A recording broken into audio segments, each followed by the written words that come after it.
let's get going. Do we want to get going? Is there anything else I need to show you guys? I feel like I'm forgetting something. You know what? There is one more thing, but I'll show you when we land. Oop.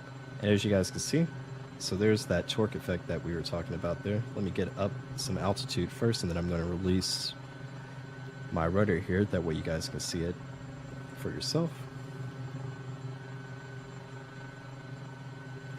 Love Los Angeles. Very, very scenic place to fly.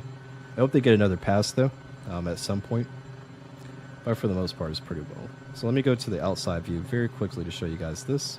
I'm going to turn my rudder off, but I'm not going to speak because the engine's going to be pretty loud.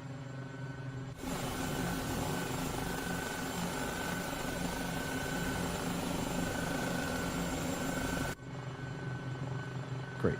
So that's with advanced mode on. That is what you're going to have to rudder against to keep yourself going level, as I said previously.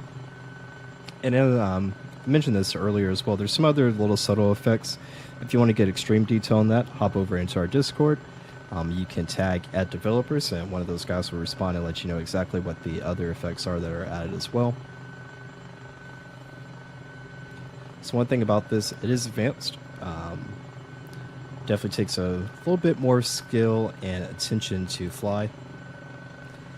For the most part, because I like to be a scenic flyer, meaning that I'm just really flying to kind of chew up the scenery, take a look at everything that's down below and all that good stuff. I like to fly on basics, so I'm going to go to that.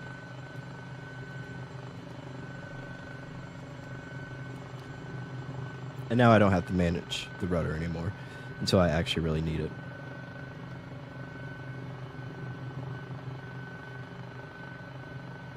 So you can see no frame rate drops or anything like that. I'm very proud of that, especially because all the avionics are completely custom. Yes, they're built on top of some existing tech, but they're custom because really our developers, and Dave specifically, just spent a ton of time working on these, taking community feedback.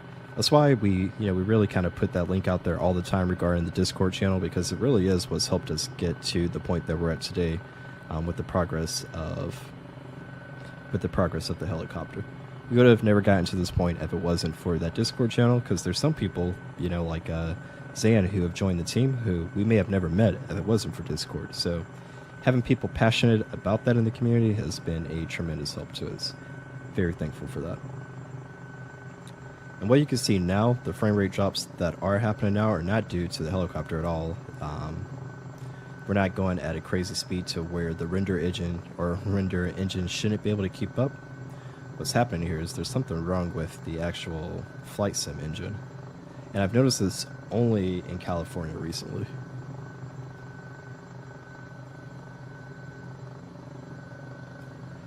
Drop in the comments if you've seen it happening elsewhere. Would be kind of interested to know. Maybe there's some type of parallel conclusions to draw there for why it's happening. But yeah, this is bad. There shouldn't be that much pop in. For reference, I'm on a 2080 Ti and an i9 9900K, 32 gigabytes of RAM, all that good stuff. Play at 1440p, so I'm not even pushing the 4K for this specific run here.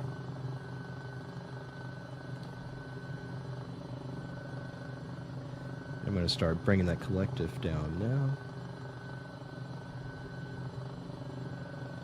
So that's one thing I don't think I mentioned that earlier in the video. Although you're still manipulating your throttle, remember that the FADEC is actually manipulating the engine RPM. So what you're controlling with your throttle is the helicopter's collective.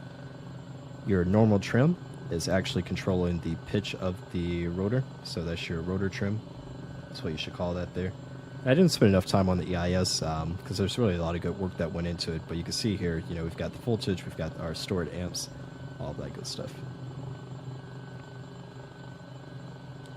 Alrighty, and I'm bringing in a